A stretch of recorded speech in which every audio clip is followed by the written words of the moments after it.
Sports Professor Rick Horrow inside the $1.3 trillion business of sports, and you are on the record. A unique podcast, at least I hope so, that talks about the past 50 years, COVID, and the next 50 years of the sports business, where it's been, what the challenges were, and where it's going. Every week, we will theme it around major events and a mega interview, and hopefully you'll be entertained and you might even learn something.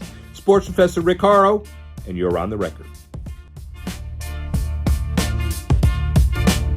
Sports Professor Rick Horrow inside the $1.3 trillion business of sports, and you're on the record with a special holiday edition honoring one of the legends of the game, a person who was the forward writer of my sport business handbook.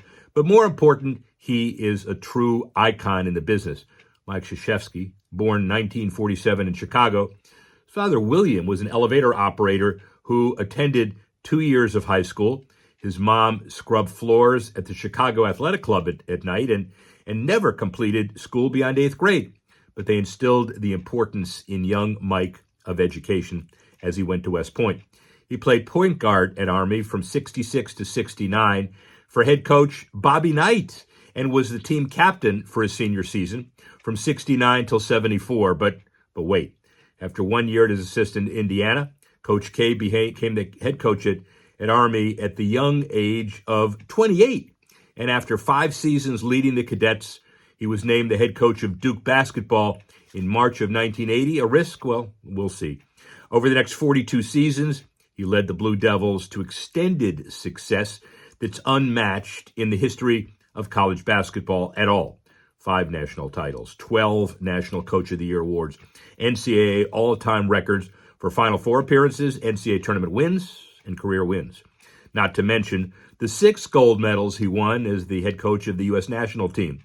Also a celebrated philanthropist and author, and on June 2nd of 2021, he announced that the 21-22 season would be his last, the season that would end in a Final Four run. Coach K on life, on leadership, on basketball, and everything else that anybody wants to hear. Here's Mike Krzyzewski. Sports Professor Rick Horrow inside the $1.3 trillion business of sports. And, you know, it's rare you get to interview your hero. This is my hero, my daughter, a Duke graduate, my son-in-law, and amazing. I became a Cameron crazy overnight, still jump up and down, don't put on the suit, but do everything else. Coach K, thank you very much for doing this. Really appreciate it. Yeah, I'm a little bit disappointed you didn't get your face painted. No, I didn't say I didn't. I got my face painted at other times, by the way. But how about this? I put this away, and I'll bet you not too many 60 some odd year old people have that in their living room. And I also want to say just at the outset, you were very generous. You wrote the foreword in the Sport Business Handbook. It's now a kind of must reading in a lot of places. But your perspective, as usual, is incredibly invaluable. And thanks again for that. Thank you. Yeah. Yeah. So, all right. So it's February of 13, I guess it is, and it's 1948. Does the Krzyzewski family have any idea what a special human being they've brought into the world? Well, they already knew they brought in one, my brother Bill. So they're just hoping that the next knucklehead would measure up at least half as much as my big brother. This knucklehead, by the way, went way beyond what people might have thought.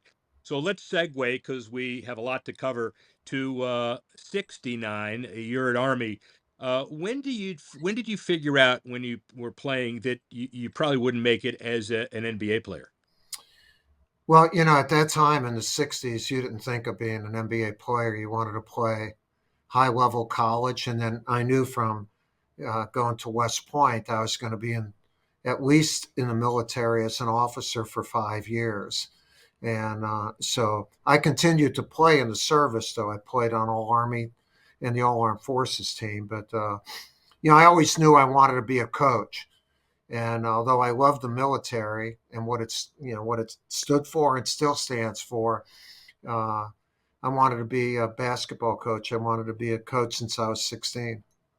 So you said since you were 16, but when did you validate the fact that you probably were going to be successful at it. You wouldn't have done anything if you didn't think you were successful. But was it your 74 grad assistant year? Was it in Indiana? Was it the years at Army, or were you still kind of uncertain when you started taking the job at Duke?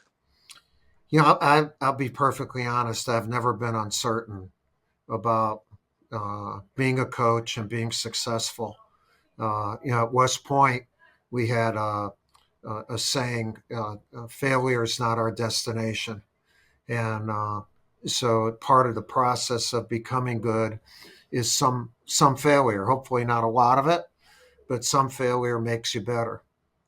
Well, listen, and it's infectious, man, because everybody around you will be inspired to be more successful than they otherwise have been, just to have the attitude and to back it up as well. I'm counting myself as one of those. Do you remember November 28th, 1975? Do you remember your first career win at Army? I do. We played Lehigh, and we had a good defensive game. They only scored 29 points, although we only scored, I think, 53 or 54. Sounds exciting. Sounds like a real barn It burner. was very exciting. And we weren't on national TV or anything like that. We weren't on anything. But whatever you're doing, you don't need you know, like an audience to validate what you're doing and the importance of what you're doing. You're doing it. So it's important. You and your team are doing it, and it's important. And I've always looked at it that way. Yeah, and obviously people around you have as well. So fast forward a little bit, you've averaged nearly 30 wins per season and NCAA career records with 37 20-win seasons and 16 30-win campaigns, 668 weeks ranked in the AP poll. Uh, Consistency is a virtue. Obviously, can it be done today? Little loaded with one and done transfer portal NIL. Yeah, in fact, I think it can be done by more people today because of there's not just one way of doing it, of bringing your program along. People can be Programs can be an instant success, depending on how they navigate the portal and recruiting, and whether their guys go into the NBA. There are many more good teams now. There aren't as many great teams now. I still think great teams need nurturing, where you've played together for more than 1 year, and but there are many more good teams now. Yeah, and so you also have to be obviously able to adapt. Right. You and Calhoun are the only coaches in NCAA history to win national championships in, I guess, three different decades. When you started in 80 in Duke, but the 91-92 team, the 01-10-15 team, were there different coaching philosophies for all five, or was it kind of an overriding philosophy that carried the day? Well, I think you'd have to separate what you mean by philosophy. Yeah. Uh, like as far as a culture based on values, it's the same. Integrity, courage, respect, selfless service, trust, loyalty, duty, those remain the same. Now, offense and defense were different. I tried to personalize every one of my teams based on the individual talents that we had, and especially the individual talents of the 1 to 3 outstanding players that we had. And you don't have a great team unless you have some really outstanding players. And how you devise a system that gives them an opportunity to use their talents individually and collectively to their utmost. And I always felt that was the most fascinating thing about coaching, and not just coaching at the Duke teams, but the 11 years I coached the U.S. teams. Was it harder to do that the last 5 years, let's say, than the first 5 years, or was it consistent? It's different. Still, you built it around your most talented. The last 5 years, the most talented were usually one or two freshmen, Yeah. and so In recruiting, you had to try to recruit, and we did recruit not just talent, but talent with character. So those young men came in and they were coachable. And then the upperclassmen that we had were able to, to work with them because they weren't, these kids, these freshmen already knew what it was to be part of teams and to respect authority. 13 Final Fours, the most in NCAA history. Uh, how do you institutionalize excellence at such a high level while guarding against the inevitable complacency? I think it's a habit that you and your entire team, not just your staff and your players, but your infrastructure, where you come. I hate to say you come to work, you come to be a part of the organization that you own. Whether you're a secretary, you clean offices, you're a manager, you're a player, you come every day with a joy. That's a family. That's a I don't work for Duke basketball. I am Duke basketball, and I think the organizations that are able to generate that type of feeling throughout are the ones, along with being value based, that stand the test of time. It's a habit. It's a darn good habit to have. Well, yeah, of course it is. And let's focus for a second, not just on your 1,202 wins, everybody does that, but the 1,670 total games Right. in college. Anyway, how did you pace yourself to be the best you could be for 47 consecutive seasons? Yeah, I call it next play. I was always the next thing I did was the most important thing I did. And if it's a most important thing, then you prepare for important things. And the preparation to win or to be at your best and to compete to win is really the thing. I think the best habit that I was able to have during my career. I've really I call my wife probably calls me this too, an anal preparer. Like I prepared like crazy. Can we use that on the? Yeah, I guess we can use anal preparer. Of course we can. That's Yeah. not a problem, and people are going to understand it. So the record, obviously, by far of a coach with one school's win, the 42 years is never going to be matched. But let me ask you this: can someone stay 42 years at the same school today? And while you're at it, comment on the equities of the coaching carousel. Yeah, I think it'll be more and more difficult to spend that amount of time unless it's somebody who's already put in 25, 20 years now and just is going to stay in. But if you're a younger coach or someone just getting started, with the current environment for college athletics and especially college basketball, it really head coach is working every day recruiting, trying to sustain a program, and each team is going to be so different because of the transfer portal, guys going early. Uh, I think the fun of it, uh, the relationship fun that you had from that I had my career is not going to be alive and well to the extent that it was during the decades that I had the honor and was fortunate enough to coach. So I think it'll be more difficult. You get to that point where you always hear a never say never, but it'll be a heck of a lot harder. Let's put it that way. So the game, for just a second, the game changing over the last 40 some odd Yeah. years. You had 6 National Defensive Players of the Year, 9 honors. Amazing. How has the game changed in the time that you began coaching to now? And is it harder to coach defense or offense?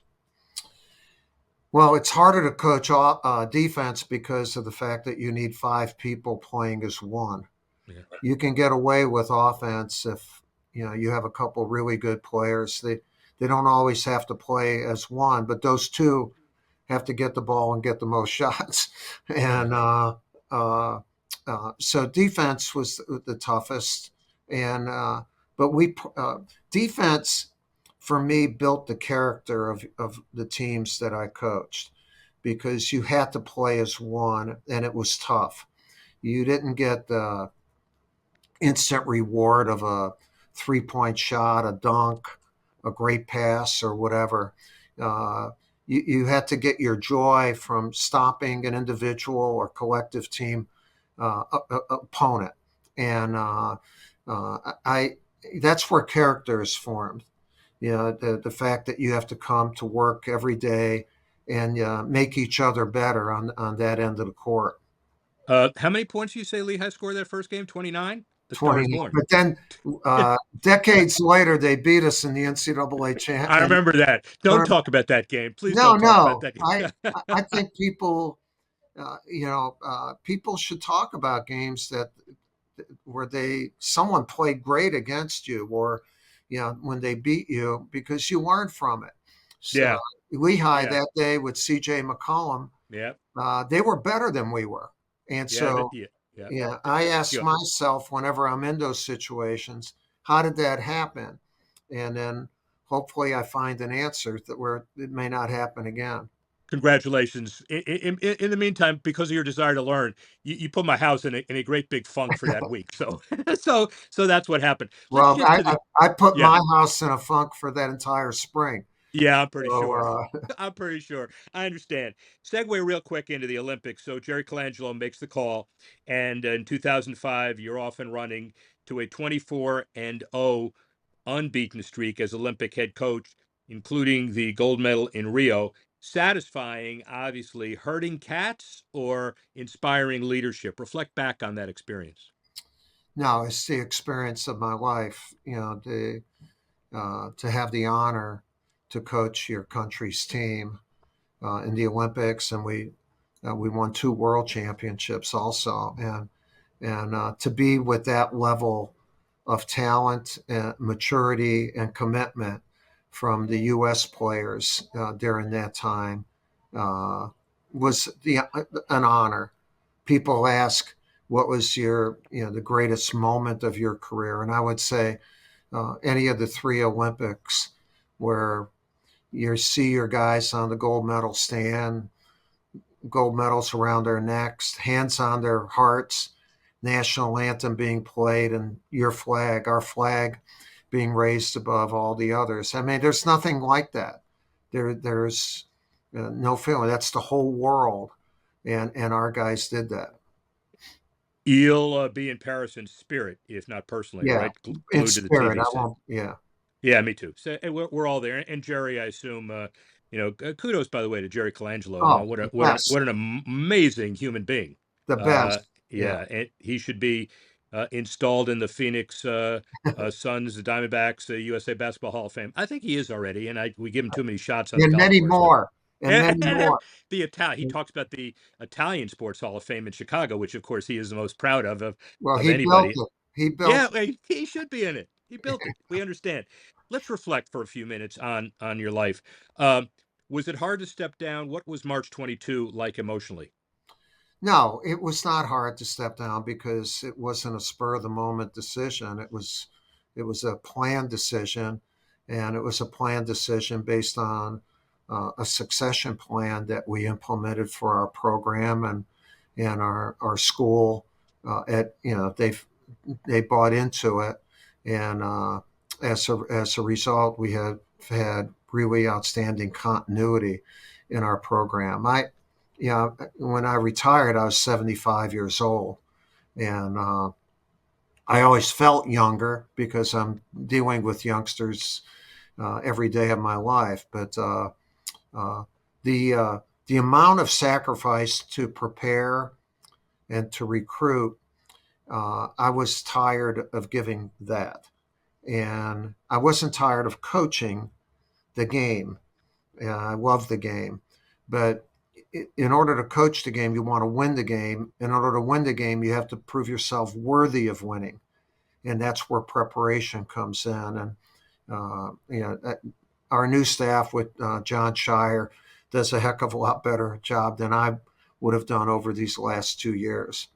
We're not getting into that, but program in good hands. National championships in the future. No pressure. No, well, I think there's pressure is an opportunity. Pressure in sports, the pressure if you have no job, if you have, Yeah. those are pressures that are very difficult. The pressure to win and in athletics should be an opportunity to show that you can do that against someone else who wants to win at the highest level. And I think our program, our brand is really strong, and that we'll continue to get outstanding talent and then know what to do with that talent to win.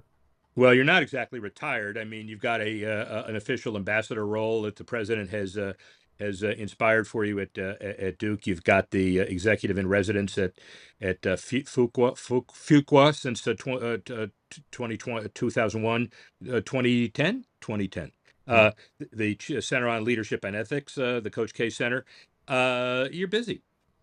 Yeah, and I speak for the Washington Speakers Bureau all over the country. I'm Yeah. also now an advisor for the NBA. I'm at all their meetings. I just attended this summer the general managers meetings, the competition committee meetings, and I find that to be really good. And we've had a radio show that we've done for 18 years also. Yeah. And Harry Rose would kill me if I didn't bring this up too. And you're damn good. So whatever the fee is out there in the world, you better pay it because Coach K is better than any of these other speakers that Harry has ever had. Just so you know, he didn't ask me to say that. I said that. Let's talk about legacy relative to your family, meaning Right. the other family. We'll get back to that, but the 700 players or so who've played for you, 68 draft selections, 42 first round picks. How do you view them looking back? Children, little brothers, all close, some not so close? Now, they've all been members of our family. Most of them have continued to be, but you get married, you get kids, you go into a whole bunch of other things. We try to maintain contact with our players. We run a fantasy camp for 21 years at Duke, where we bring back about 40 to 50 of our former players to help, and we touch base with them. And we also have our current team working the camp so that it's kind of bringing a brotherhood or it's kind of like a family reunion. And I've had really good guys play for me. We recruited talented players, but we recruited players with character. They came from good families. They understood what it was to be respectful. They believed in education, and they've grown to be good men. And it's neat to see them with their families and their children. And I'm amazed with how old they are, though. And We're old. Hey, come on. We're all old. So no, that's all relative. because I've never looked at age when I was coaching and Yeah. said, man, I got some guys who are in their 60s. Yeah, how the heck did that happen? Yeah. Yeah. Yeah. Well, because you coach for 42 years in one place is the answer. And there's another segue about not only your players, but the coaching tree. I don't know if you are the Walsh or Lombardi of basketball, or they are the Coach K of football, whatever it is. You're not only coaching Blakeney uh, uh, uh, James and Amaker and Capel and Paulus, but executives, meaning Snyder, but also Brand at the Sixers and Trajan Langdon in New Orleans, all of that. That's I know you're proud of them, but you look back and is it mentorship? Is it leadership? Is it more X's and O's, or is it a combination of all that? No, it's a combination, but the main thing is all those guys were workers and leaders, and so they were going to do something in leadership in their life. They chose to stay in basketball, so they're gonna do well. But we've had a lot of other guys who didn't stay in basketball who have done really well in the business world. Uh, the One guy broadcasting, Billis, has done pretty good Yeah, in yes.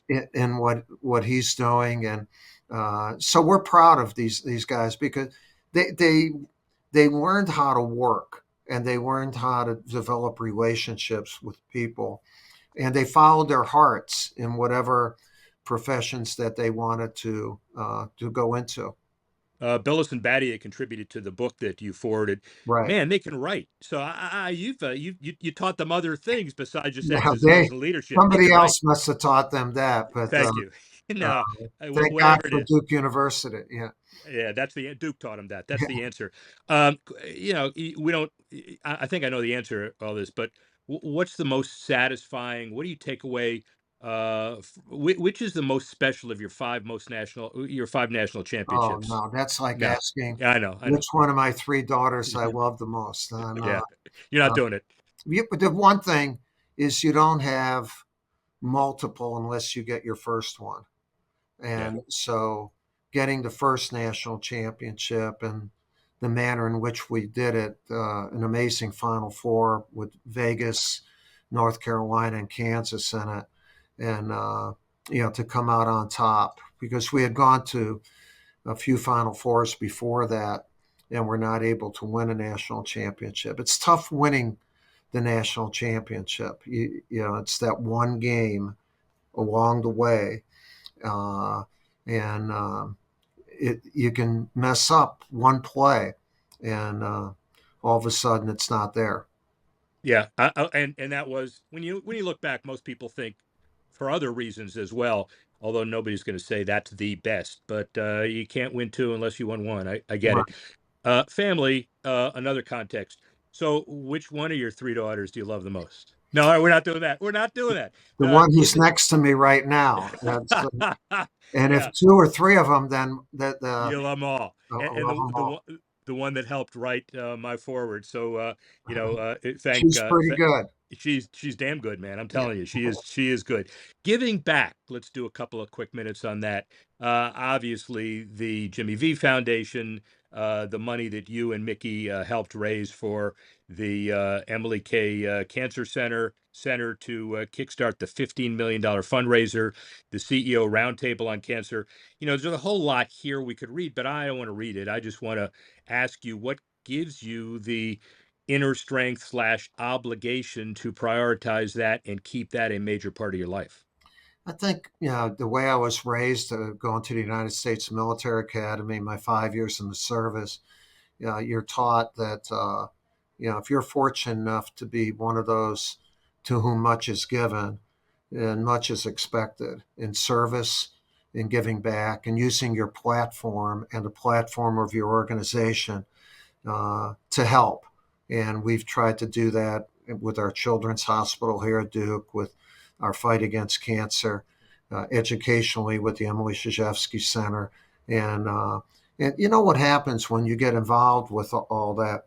You feel good about what you're doing, but you're involved with amazing people who also share Yeah. the need to give back. In other words, there's a common cause, whether it be hospital, fight cancer, education, but the commonality is you're with great people, great people who want to work together to help others. Yeah, and uh, we're almost done, but I really need to give. It's not just the opportunity to promote, but obviously the speaking piece, but leading with the heart beyond basketball, gold standard, building a world class team, 5 point play. Obviously Jamie helps with these, your Right. daughter, but these are books that have independent messages that are all important in their respective areas and audiences. Just talk for a minute about all of that. Yeah, well, I've been fortunate to be involved with writing books. Obviously, I needed help in doing that. And basically, to share knowledge that you have and to see if it resonates with other people. And we found that it has resonated with a lot of people. And, it's not complicated.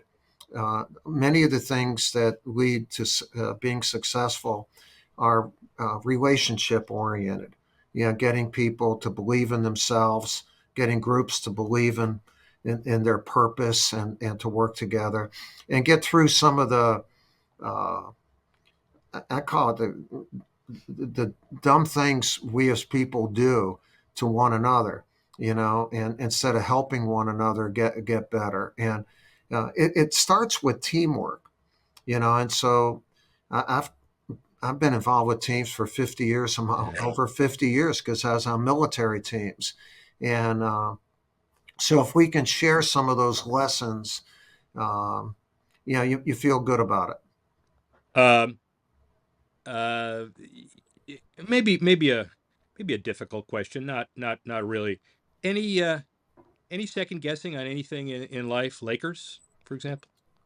No, and I think when you make a decision along the way, there, like in 2005, I was close to going to the Los Angeles Lakers, and I felt we couldn't leave Duke in college Yeah. basketball. And then 3 months later, Jerry Colangelo uh, Yeah. offered me, although it's not a paying job, but it pays in other ways, to become the U.S. national coach. And so once you make a decision, you don't look back. And but thank God, I've been in a position to make decisions, not have decisions made for me. I've been very, very lucky in that regard. So just a couple more. Does it bother you or frustrate you that all of the pursuit of excellence has been reached, except I'm told that your golf game is mediocre at best? Well, I don't have a golf game because I don't golf. And Okay. I made a decision a long time ago. My joy was coaching, not to play golf or some other sport, because it would take too much time, and I'd want to be great at it, so I'd practice. And I felt that I want to be good. I want to be good in the thing that I love to do, and that's to coach. So Uh, golf is. I love watching golf. yeah. We, I we all we all love watching golf. I have some. We have mutual friends who, would claim that they will never ask you to go out on the golf course because it's too emotionally debilitating and it's not going to work. And they want to make sure that you show your excellence in every way. Finally, what does Coach K do for the next 77 years? Well, he's going to be purposeful. That I'm going to, just like I am right now. I mean, uh, I, I just can't sit around and take out my dog, and I do enjoy my family. I have 10 great grandchildren that we follow religiously. They all live within 10 minutes of us. But, the Emily Krzyzewski Center, the V Foundation to fight cancer, the speaking. You know what? I'm still curious. I want to continue to learn. I want to continue to study leadership and teamwork, because leadership is the best profession in the world, and there's no approved solution for it. It's constantly changing, and it's based on your knowledge of people and your ability to get people to work together for a common cause over and over again. And it never gets old. It never gets old. You do, and me, we both do, Well, but yeah. that never gets old. You mean you, me, or you, both of us? I think is probably the answer. I Yeah. will tell you, Coach, that Harvard and Northwestern have been in my life, but whenever I'm on the Duke campus, I feel like it's a profound inspiration, and I'm close to the center of greatness, and you are the Thank reason. And I really, really appreciate the time, as always. Sports Professor Rick Horrow, speak with you soon. Mike Krzyzewski, an ongoing holiday gift to those in the industry and those that covet leadership and all of the skills doing it right. Let's look at the top five issues of the last couple of weeks, as we do on every On the Record podcast. Number one, kudos to Max Verstappen, wins the Formula One for the fourth year in a row, despite finishing fifth on the grid in Vegas. His team Red Bull, not so fortunate, finishes third in the Constructor Cup Series. How about a winner for Formula One generally? Liberty Media buys the entity in 2017 for $4.6 billion. since then. The race card up to 24, the attendance up by 50%.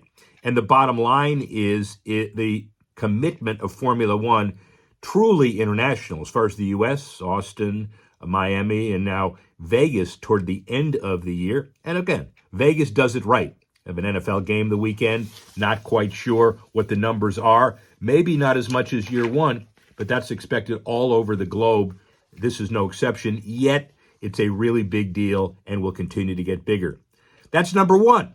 Number two, Disney, ESPN, winning big on their $3 billion SEC contract. It's signed for 2020, 10-year, $3 billion. Greg Sankey, the SEC commissioner, says, yeah, we expected to get some good stuff out of it, but not as much as we've gotten. They've dominated the 12 p.m., 3:30, and primetime windows, and 7 of the top 10 telecasts involve at least one team from the SEC, and those time slots amazingly coveted. CBS, NBC, Fox buys their Big Ten deal for $8 billion. This deal has become an efficient hallmark as we move and transition into the playoff series. And by the way, starting in 2026, ABC covers the national championship game included in their new $7.8 billion deal with ESPN. So that's number two. Number three, Larry Ellison. Yeah, get used to the Wolverines' new collective.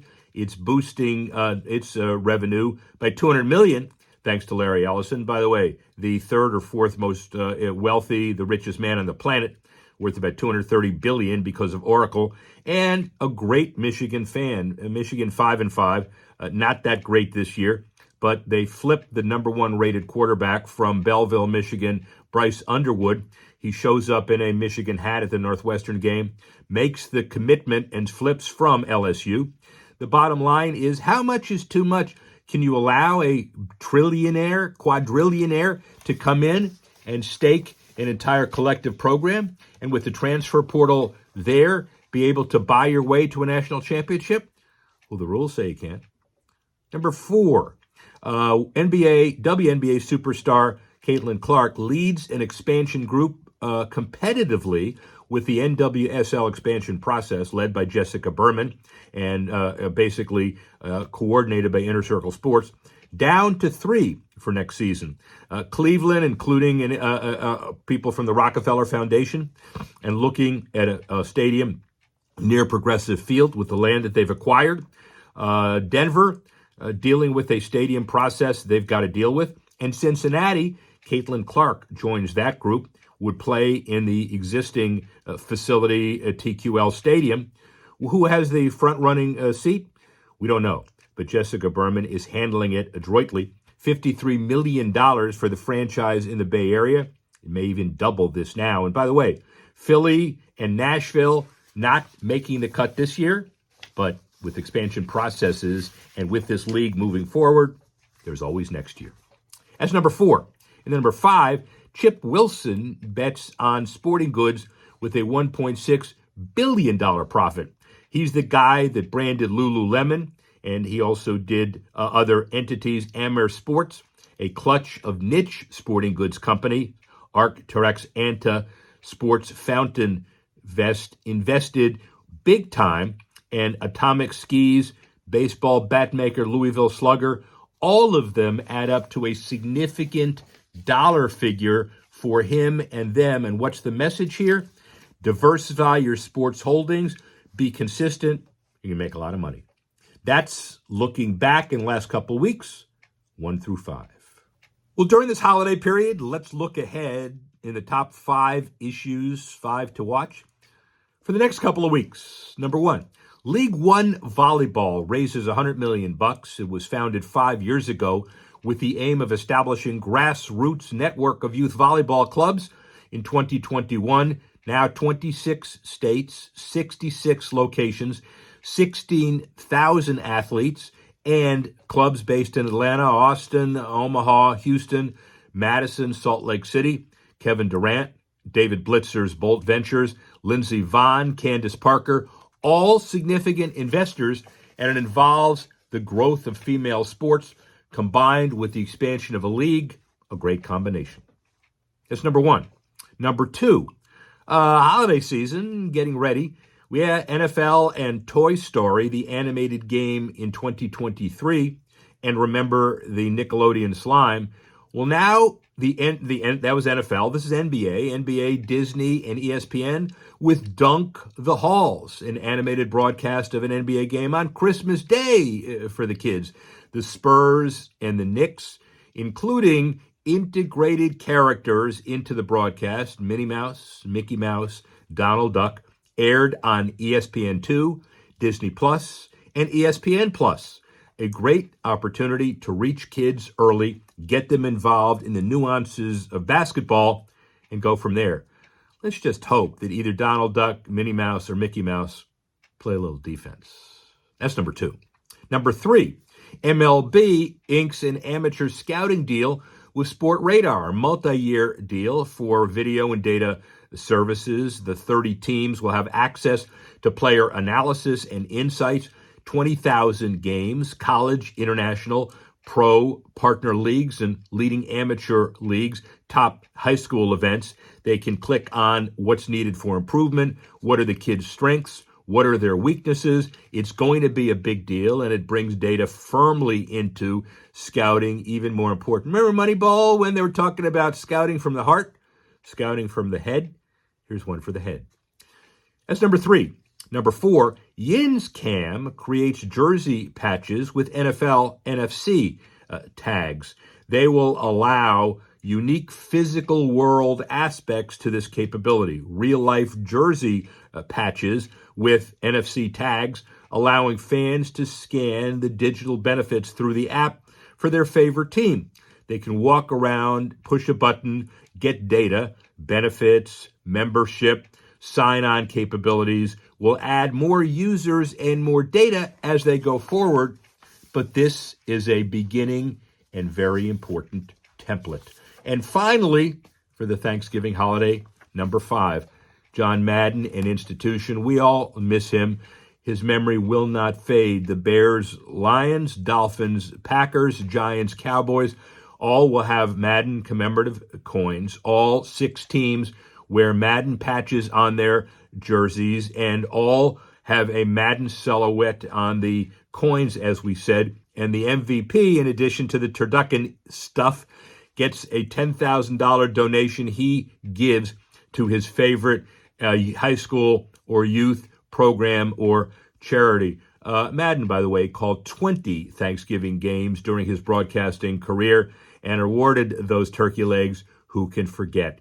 Happy Thanksgiving and a brilliant memory, and that's number 5. And happy Thanksgiving for everybody beginning the holiday season. We've got a heck of a future few telecasts and podcasts coming up, especially with the BCS selection and the playoffs coming near for the NFL, NBA's Christmas, on and on and on. The bottom line is it's exciting time, and who better to kick off the holiday special times than Coach K. Thank you for the forward of my book, and thank you for your commitments. Kale Kazire has put this together for us. Thank him. Thank all of the staffs that have worked on this. And most important, thank you for watching and listening and joining me for last year and a great next year on the record. Sports Professor Rick Horrow, inside the $1.6 billion business of sports.